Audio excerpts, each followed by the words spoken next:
नमस्कार दोस्तों, ये मेरा पहला ब्लॉग है। इसमें मैं वैभवलक्ष्मी मैया की कथा आरंभ करने जा रही हूँ, क्योंकि मैं उनका व्रत करती हूँ। ये मेरा 5वां व्रत है। ये मेरा पहला ब्लॉग है। आप सबसे प्रार्थना है कि सब्सक्राइब और लाइक ज़रूर कीजिएगा, मेरे उत्साह को बढ़ाइएगा। जय वैष्णो माई की।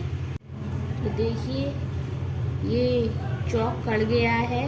अब इसके ऊपर सारी सामग्री रखी जाएगी।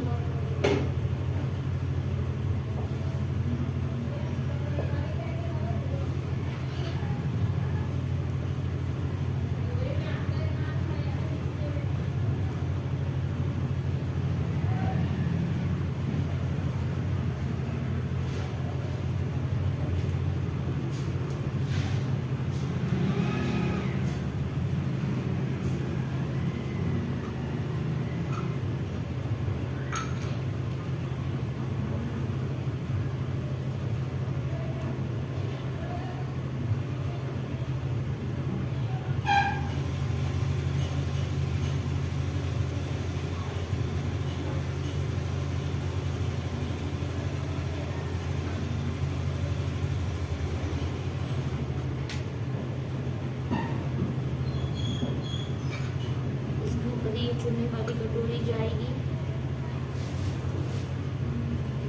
दिया रखा जाएगा। ये आरती के लिए है।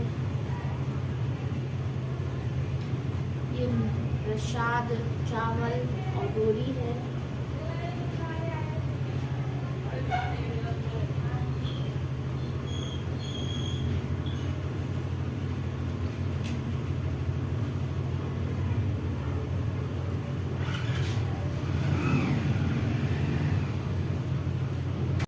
और अब हम दिया जला लेते हैं।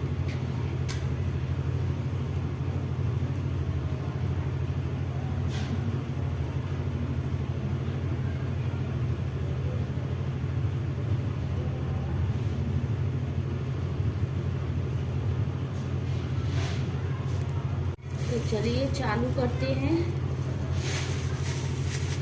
ये कथा थोड़ी लॉन्ग है, तो मैं आपको पूरी तो नहीं सुना पाऊंगी, लेकिन इतना होगा करने की कोशिश करूंगी। ये मैं फूल चढ़ा रही हूँ। इनको फूल अति प्रिय हैं। ये इसमें जाएगा। एक कलश को देंगे, एक दिए के यहाँ जाएगा।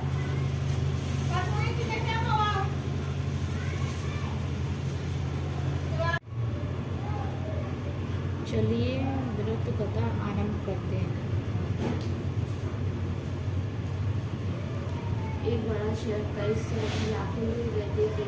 पहले के जमाने के लोगों के साथ रहते थे और एक दूसरे के काम आते थे, पर नए जमाने के लोगों का स्वरूप ही अलग सा है। सब अपने अपने काम में रत रहते हैं। किसी को किसी की परवाह नहीं। घर के सदस्यों को भी एक दूसरे की परवाह नहीं होती। भजन कीर्तन भक्ति भाव में दया माया परोपकार जैसे संस्कार कम हो गए हैं। शहर में बुराइयां बढ़ गई थी।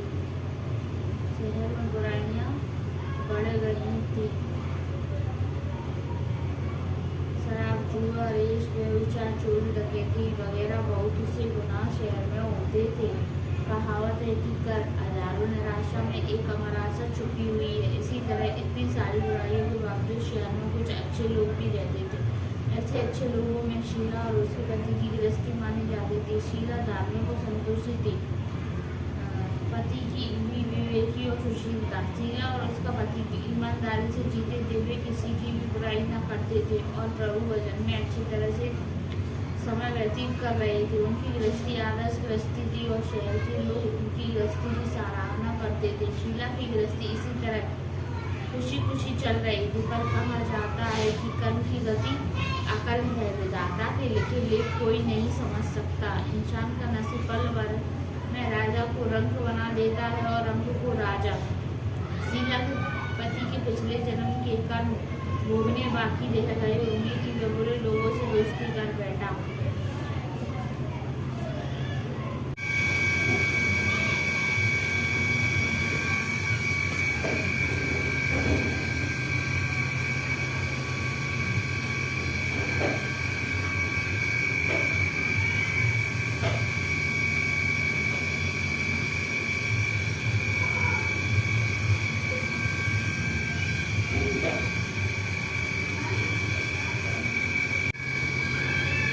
चलिए तो यहाँ पे समापन करते हैं, मिलते हैं अगले ब्लॉग में।